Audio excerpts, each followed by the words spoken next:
Ceci n'est pas une pipe, ceci est un meurtre. Je sus tout de suite que quelque chose n'allait pas, et cela avant même d'avoir franchi le perron. Pour être précis, je crois que c'est à l'approche de ma demeure que mon cœur se mit à palpiter. Palpiter comme un cancer. Tout d'abord, la pelouse semblait anormalement belle. Il est vrai que je n'ai jamais eu la main verte, et pour tout dire, ne m'en suis jamais attristé. On ne peut pas tout avoir. Or, il me semblait que l'herbe était un petit peu trop verdoyante ce soir-là. Pire encore étaient les contours du logis. Ils semblaient trop nets, et les angles trop curieusement arrondis. Je décidai cependant de mettre cela sur le compte d'un déjeuner d'affaires un petit peu trop arrosé, et tâtonnai un moment avant d'ouvrir la porte. Il faisait bon chez moi, bon, voire presque chaud. Je haussai les sourcils, agréablement surpris, voire tout à fait choqué.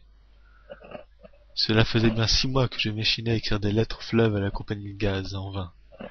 Et à présent, voilà qu'il faisait tout à fait bon chez moi.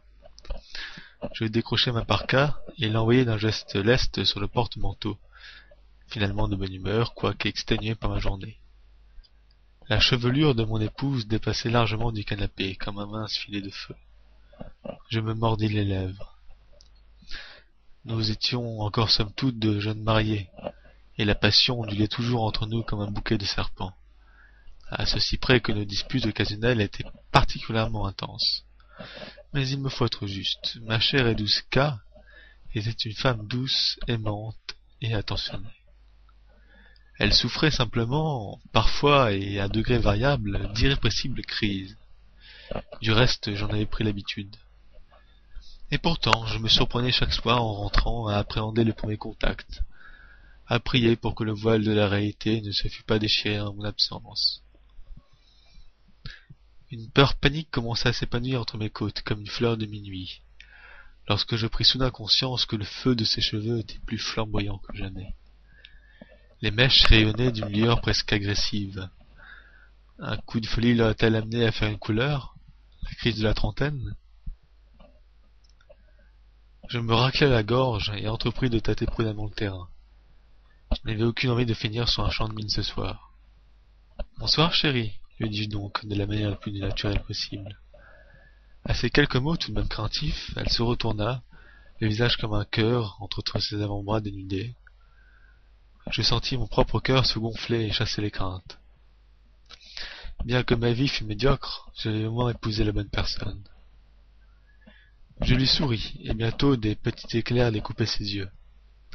Elle ne souffla mot, se releva tout à fait. Sa silhouette se détachait d'une étrange manière, et je m'aperçus vite qu'il y avait quelque chose d'éthéré dans ses contours, quelque chose de beau et d'inaccessible. Mon hébétement dut être tout sauf discret, car sa bouche se fendit enfin d'un sourire éclatant. Ses dents luisaient dans l'écarlate de sa bouche, coupantes, cassantes. Elle alla jusqu'à moi, ensevelit sa tête dans ma poitrine et s'entoura de mes bras. Elle semblait excessivement de bonne humeur. En temps normal, j'aurais immédiatement remercié le Seigneur, mais ce soir, je me sentais plutôt mal à l'aise. Je lui caressai les cheveux, en silence, les yeux dans le vague. Peut-être souffrais-je seulement d'un trouble de la vision, à moins que ce ne fût les signes avant-coureurs d'une bonne tumeur au cerveau. Après tout, pourquoi pas? Je n'avais rien fait de ma vie, ni réalisé mes rêves de jadis, abandonnant la plume pour une période de cadre. Je n'avais même pas rendu heureuse ma femme. Alors le bon Dieu pouvait bien me rappeler à lui, je ne savais strictement rien sur terre. Oxygène gâché. C'est perdu dans ces réflexions tout à fait narcissiques et puériles que je remarquai quelque chose qui me glaça le sang. L'ordre et la propreté.